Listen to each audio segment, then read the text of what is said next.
Pemirsa, artis sinetron Zulfikar ditangkap polisi setelah kedapatan menggunakan narkoba jenis sabu-sabu. Kasus narkoba yang menjerat pesinetron dengan sapaan akrab Jamal tersebut menjadi kali kedua setelah ia tersandung kasus yang sama pada tahun 2019 lalu.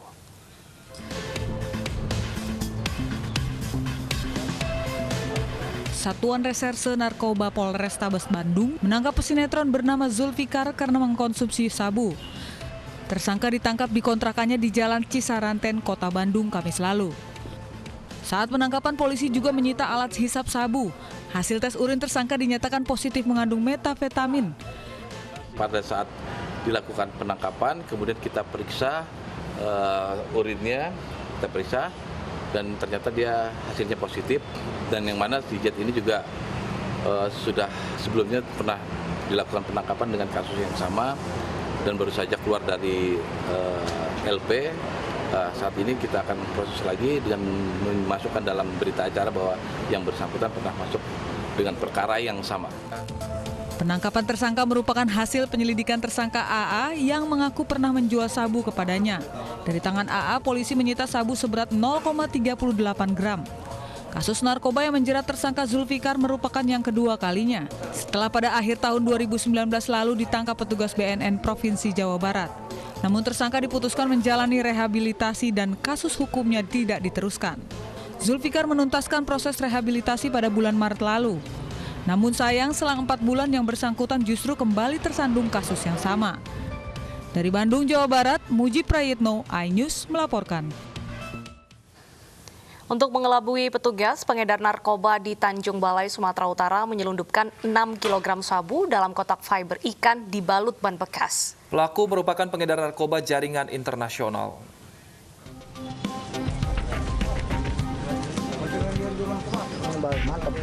Polres Tanjung Balai, Sumatera Utara menggagalkan peredaran sabu seberat 6 kg yang disembunyikan dalam kotak fiber ikan yang dibalut ban bekas.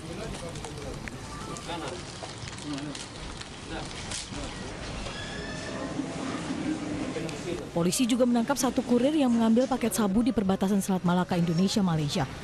Pelaku mengaku mendapat upah 20 juta jika berhasil mengantarkan sabu kepada pemesan. Dimasukkan ke dalam kotak ikan, dan di atasnya ada es batu batangan itu, kemudian di atas batu ada ikan.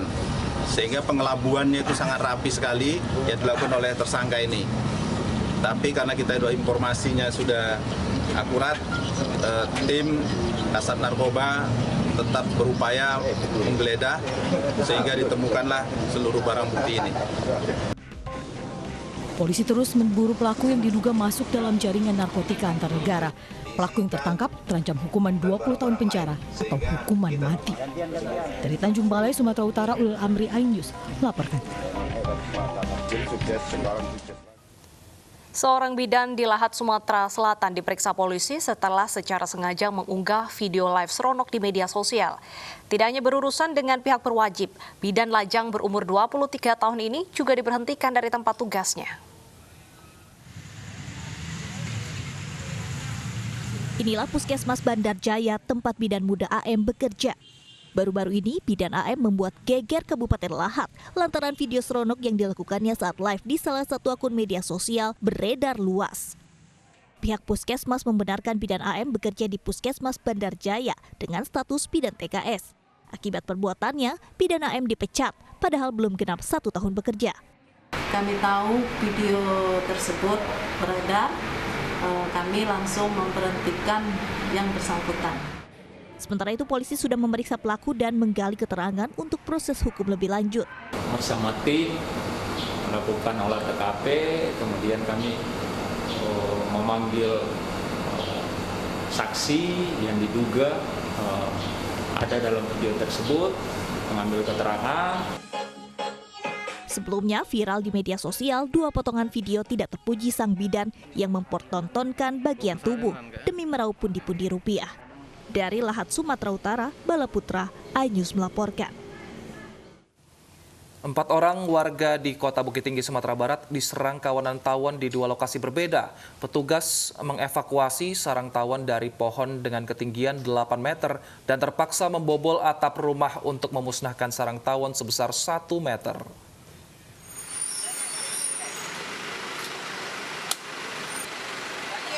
Petugas dengan berpakaian alat pelindung diri menyemprot racun serangga untuk melumpuhkan kawanan tawon yang mulai keluar dari sarangnya karena terusik. Besarnya ukuran sarang tawon yang mencapai lebih dari 1 meter membuat petugas terpaksa membobol atap rumah untuk mengambil seluruh sarang yang menempel pada sisi bawah atap. Setelah memakan waktu hampir 7 jam, sarang tawon akhirnya berhasil dievakuasi. Tawon ini telah menyengat orang dewasa sehingga dilaporkan ke petugas. Kawanan tawon dikhawatirkan akan menyerang anak-anak yang kerap bermain di lapangan sekitar lokasi. Pertama warga sudah ada yang jadi korban pagi. Jadi kebetulan di depan yang di pertama itu ada food court. Jadi pagi sudah ada yang jadi korban.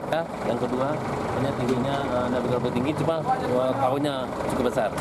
Dan di sini juga sudah ada korban yang disengat oleh tawon ini, makanya masyarakat minta bantu kepada kami untuk melakukan evakuasi. Dalam 3 hari belakangan, sudah 4 orang warga di Kelurahan Sarojo Bukit Tinggi yang disengat kawanan tawon yang bersarang di sela-sela atap rumah. Dari Bukit Tinggi, Sumatera Barat, Wahyu Sikumbang, iNews melaporkan. Pemirsa, aktivitas Polsek Ciracas, Jakarta Timur kembali normal setelah insiden pengerusakan dan juga pembakaran pada Sabtu dini hari. Meski kondusif, satuan anggota TNI ikut berjaga di sekitar Polsek Ciracas. Di tengah kondisi bangunan yang mengalami kerusakan akibat dibakar massa tidak dikenal beberapa waktu lalu, aktivitas pelayanan di Polsek Ciracas tetap berjalan. Hingga kini tim gabungan TNI Polri menyelidiki oknum pengrusak Polsek Ciracas tersebut. Saat ini sebanyak 6 anggota TNI telah diperiksa terkait insiden.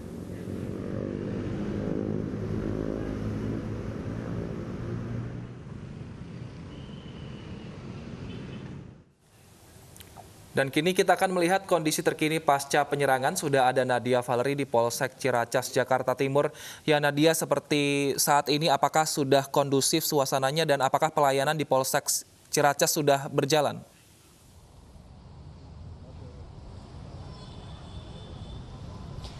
Ya, Deta dan juga Wilson, masih ada beberapa titik yang terdampak akibat insiden pengrusakan dan juga pembakaran pada Sabtu dini hari lalu.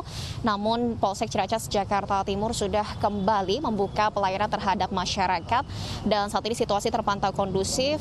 Untuk langkah antisipasi masih dilakukan penjagaan oleh beberapa aparat TNI di tempat. Berdasarkan pantauan kami, di sini memang ada sejumlah titik yang terdampak, diantaranya yakni untuk pagar dari Polsek Ciracas Jakarta Timur yang pada saat itu dilakukan pengerusakan, sehingga saat ini Polsek Ciracas dalam kondisi tidak memiliki pagar, dan juga ada beberapa ruangan yang mengalami pecah kaca, diantaranya yakni ruang sentra pelayanan kepolisian terpadu, ruang operator, ruang sabara, dan juga ruang lobi utama. Dapat kami informasikan, Deta dan juga Wilson, bahwa sebelumnya insiden pengerusakan dan juga penyerangan terhadap Polsek Ciracas Jakarta Timur ini dipicu oleh adanya berita pengeroyokan dari salah satu oknum anggota TNI berinisial Prada MI pada hari Jumat lalu, yang mana dirinya diketahui telah mengirimkan pesan ke grup angkatannya yakni Tamtama 2017 dan mengabarkan bahwa Prada MI menjadi korban pengeroyokan oleh 4 orang warga sipil, tepatnya di kawasan Arundina, Jakarta Timur. Dari berita pengeroyokan tersebut, polisi juga melakukan olah TKP sekitar pukul 23 waktu Indonesia Barat di sekitar lokasi. Namun dari hasil olah TKP dan pengumpulan bukti-bukti yang berupa rekaman CCTV dan juga pemeriksaan terhadap 9 orang saksi yang pada saat itu berada di lokasi, disimpulkan bahwa Prada MI ini bukan merupakan korban pengeroyokan, namun Prada MI diketahui merupakan korban dari kecelakaan tunggal sepeda motor. Saat ini polisi masih menyelidiki terkait oknum yang terlibat, di mana sudah ada setidaknya 6 orang anggota TNI yang diperiksa dan diduga terlibat dalam pengerusakan tersebut. Sementara nantinya Prada MI jika diketahui menyebarkan berita bohong ataupun hoax, ini juga dapat terancam undang-undang terkait informasi dan transaksi elektronik. Deta, Wilson. Baik, terima kasih Nadia atas informasi Anda. Selamat bertugas kembali. Ya, pemirsa, pemerintah DKI Jakarta memberlakukan kawasan khusus pesepeda di 10 titik di wilayah Jakarta. Pesepeda pun menyambut baik kebijakan pemerintah ini.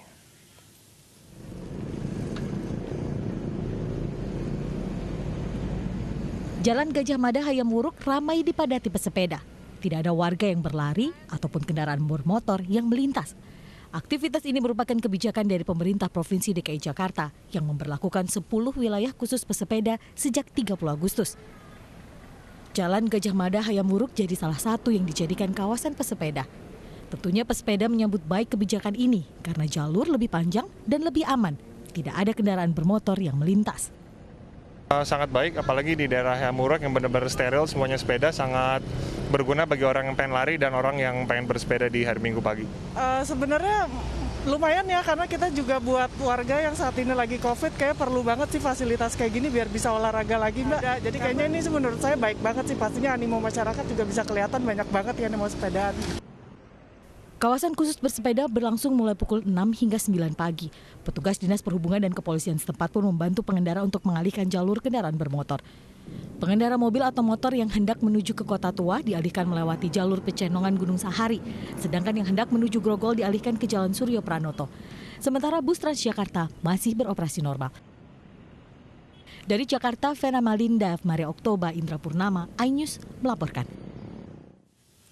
Ya pemirsa, meskipun Car Free Day ditiadakan, warga tetap datang berolahraga ke ruas Jalan Protokol Sudirman Tamrin. Kepolisian pun memberikan pembatas antara kendaraan dan warga.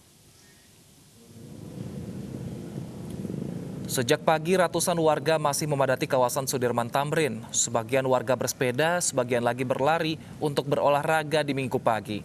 Padahal pemerintah Provinsi DKI Jakarta sudah meniadakan Car Free Day. Namun masih banyak warga yang berolahraga di pusat kota. Agar tidak terjadi kecelakaan antara pesepeda dan pengendara, polisi pun membuat pembatas jalan. Sejumlah petugas pun membawa papan peringatan untuk mencuci tangan dan jaga jarak untuk meredakan penyebaran COVID-19.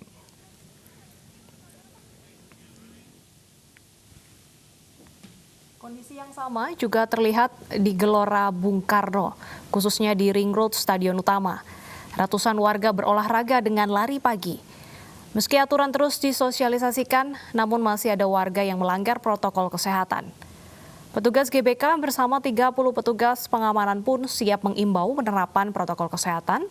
Hingga kini GBK masih memberlakukan aturan maksimal 1.000 orang dalam satu sesi yang berdurasi 1 jam.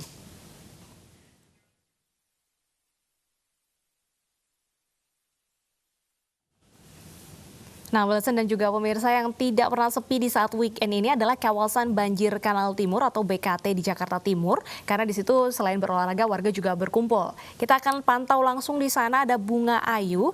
Bunga, apakah masih banyak warga yang berkumpul di BKT dan bagaimana penerapan protokol kesehatan?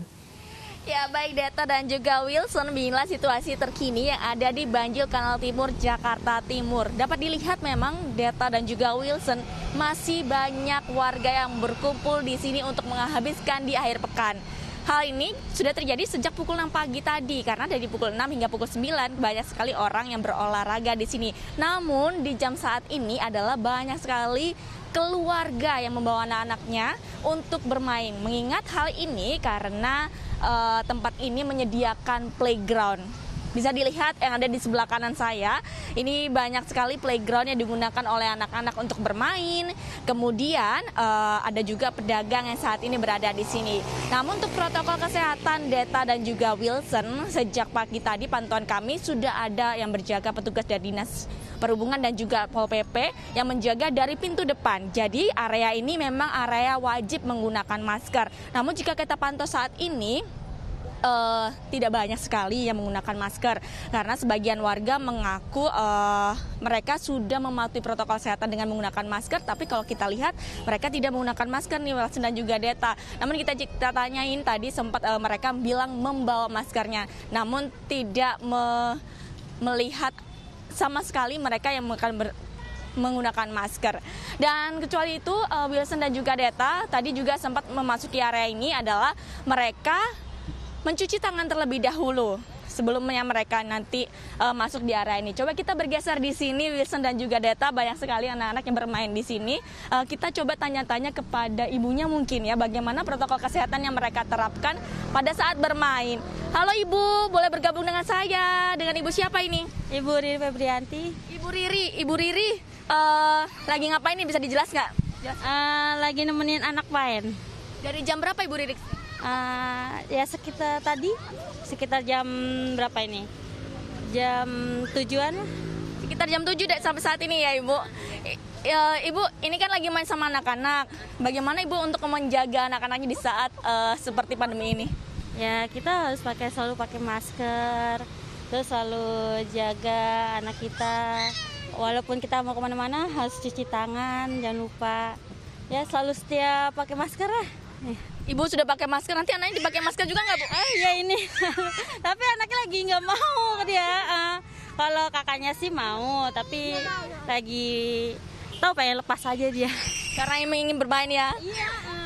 Oke, Bu Riri, terima kasih waktunya. Silakan dilanjut, Bu. Selamat menikmati akhir pekan. Nah, itu jadi Wilson dan juga Deta aktivitas yang ada di Banjil Kanal Timur. Namun yang berbeda lagi tadi Wilson dan juga Deta pada pukul 6 hingga pukul 9 ada kawasan di Raden Intan ini terbuka untuk pesepeda. Pastinya mereka juga sangat puas sekali bisa membawa anak-anak untuk bersepeda mengitari Banjir Kanal Timur. Wilson, Deta. Terima kasih Bunga atas laporan Anda. Selamat kembali bertugas.